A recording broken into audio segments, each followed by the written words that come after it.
I have an idea, and I bet you do as well. Most people probably have had an idea for an invention at some point in their life or their career. The more you perform an important task, the more obvious potential improvements become. Plastic surgeons are great examples of this. With first-hand experience with current medical devices and technology, there is a culture of continually improving outcomes, and opportunities abound to create medical devices, surgical instruments, and/or software innovations that could potentially improve patient care, patient safety, satisfaction, and surgical results. And with recent explosions in technology like 3D printing, the environment is truly primed for plastic surgeons to solve problems with the development of new and improved products and techniques as well as technology.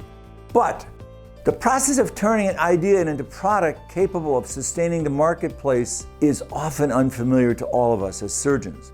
The authors of this new hot topic article aim to illuminate this process and provide a list of tasks that can make bringing these ideas to market more achievable. First, generate and protect your new idea.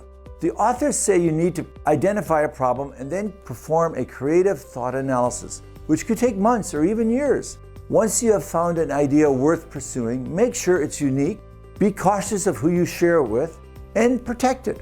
Second, turn your idea into a product. Third, market research and evaluation. And finally, secure funding for research, production, and sale. The authors detail several avenues including self-financing, angel investors, venture capital, and industry funding.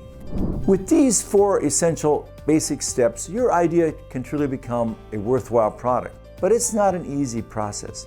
The authors do hope that this basic overview will help illuminate the process, lessen the stifling effects of any perceived or real burdens, and enable more conversations and future research on how individuals can successfully advance surgical and medical technology. To learn more about entrepreneurship and the business of plastic surgery, read PRS ongoing special topic series on this very topic, only at prsjournal.com.